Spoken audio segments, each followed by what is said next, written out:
style, you know you got style. You got sauce, you know you got sauce. You've been a part of me.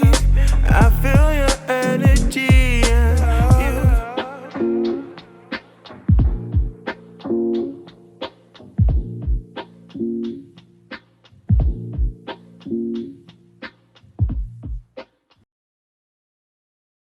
My name is Nnemeku Doka, and this is Jessica. Together, we own Yellowhead Donair Pizza, located 14220 Yellowhead Trail. It's by the loop where you have McDonald's.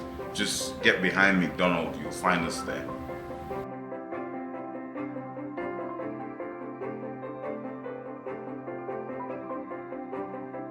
We make basically donair and pizza and some other sides, you know.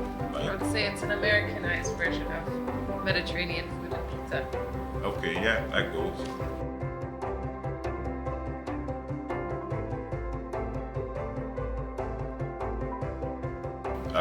Money? Okay, apart from money, yeah, we want to create a brand where people can come and get satisfaction, where people can get value for money. She's had experience, a lot of it, making pizza. I kind of deal with, customer relations management and the business aspect of running the business. Together we put that and we create an experience for people with pizza and donair. We want them to come back because they enjoyed the product. One thing we like to do is keep a pretty tight menu. I've had a lot of people come in and ask why we don't offer a plethora of different things, but I'd rather do 2 things well than a bunch of things, not as well. Yeah.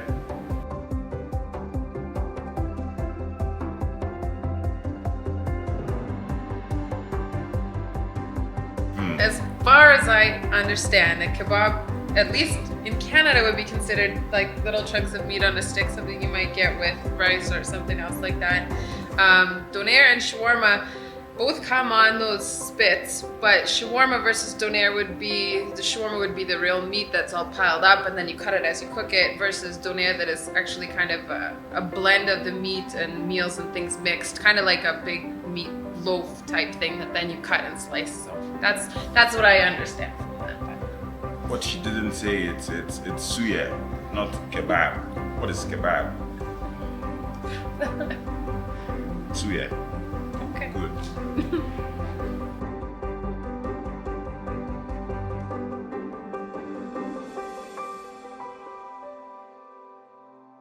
We took over the business August 2018. Yeah, that's when we took it over. There was an owner before that, but somehow he wanted out and we found him and we took it over.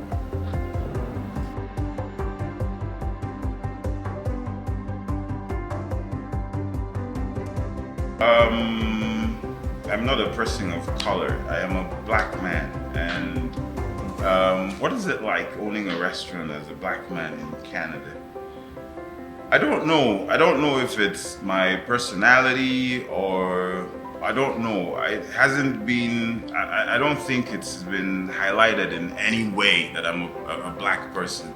Because people who have dealt with me say that I am a force, I walk into a room and I dominate. You just have to do what I want. I don't know, like, has it ever come up that I'm a black person? Honestly, I don't know. I don't think so. Yeah, because I'm somebody who I want you to see me as a human being. I'll see you as a human being. You see me as a human being, and we can do our business. My skin color doesn't make the prices I buy lower or higher or something like that. So I haven't experienced anything that would highlight that I'm a black person. That's all I'm trying to say.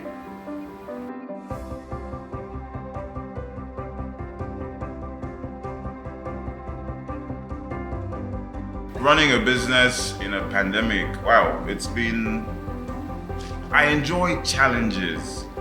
I don't like routines, I like things getting mixed up. because it starts to get boring when you do the same thing every day, all the time. So COVID presented an interesting challenge where suddenly your customer base dried up because they're out of work and a whole bunch of things, and we had to come up with a different approach. Like, I didn't know the power of Facebook until the pandemic hit. I've always had Facebook, but I just went online and played. And then when the pandemic hit, we needed to do something different. So I started doing videos on Facebook. I would do a live video, and we started to see the effect of that, and people started to. One day I was so happy that someone drove all the way from the south side because she saw a video that I put on Facebook. She drove all the way from the south side to come pick up pizza. That's one of the things we've done.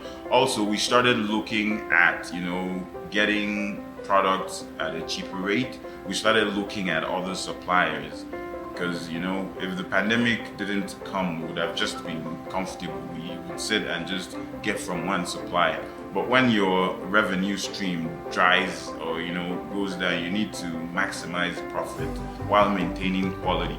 We found that there were other people who had the same quality of things we used, but who sold it at, even if it was $1 cheaper, we would do that because at the end of the day, it affects your bottom line in one way or another. So that's part of the things we did. But I don't stay at the store every day, so she might have something One to of add the to biggest things I noticed in store was the amount of people coming in, and then the finally actually finding the benefit in having Skip the Dishes and Uber and DoorDash right. and those, having access to those, right? Because there's a lot of people who either lost their jobs, had to work from home, were scared to leave, and so offered them something. Also, I agree with the Facebook videos. It gave us an opportunity to explore some marketing we maybe hadn't done because we did a lot of in-person marketing, a lot of bringing people food, a lot of going out and talking to people. So it kind of forced us to explore other avenues and find things that maybe we wouldn't have realized we were decent at. But I definitely, one of the biggest things I found is that we tried our hardest just to keep our heads down and plow through and stay open as much as we could, as late as we could. And I think a lot of people were grateful that they could still come in and still talk to somebody and still get food and still, be able to have some semblance of normalcy, right? So I think it was a struggle, but it was worth it. Yeah.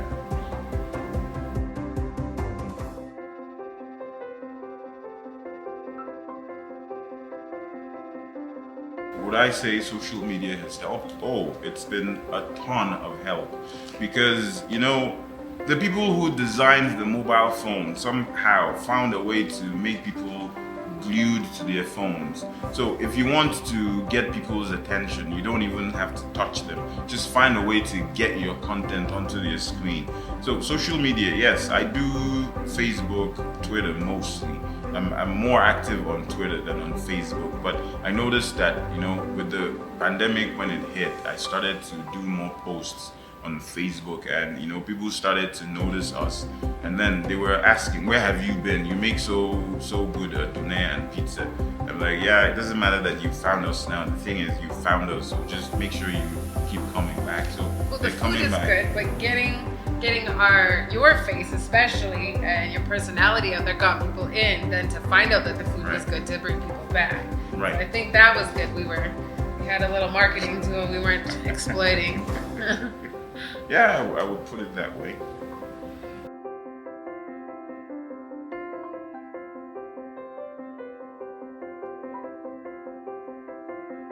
I definitely recommend pizza. Donair pizza.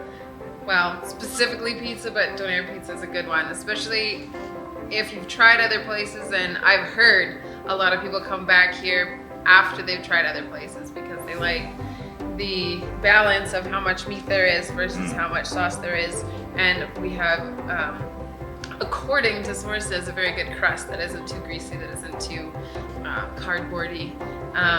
And the Donairs are a hit. Especially we have a lot of people that come in because we are in an industrial area for lunch and they want something quick. The Donairs a lot of people come back for the Donairs and tell me that they're the best they've had in the city. And this isn't me saying this is my customers saying Right. this. So I would definitely recommend the Donair if you're if you're in a hurry, but pizza's worth the wait.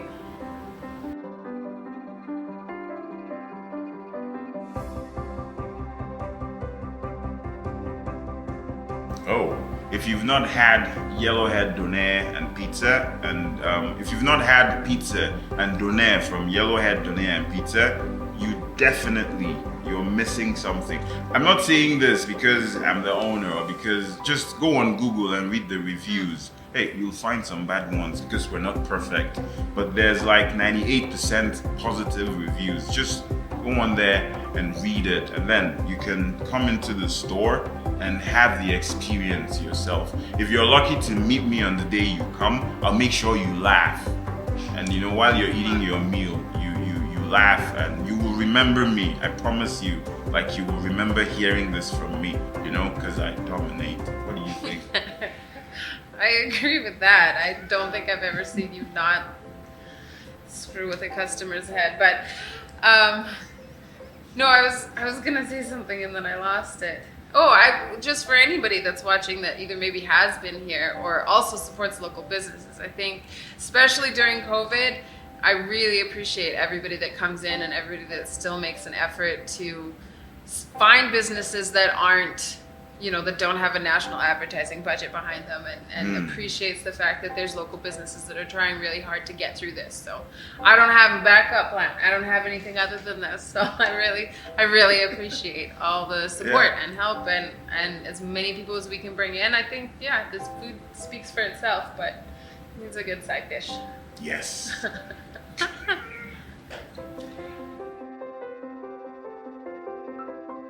Oh, I am first Igbo and then Nigerian.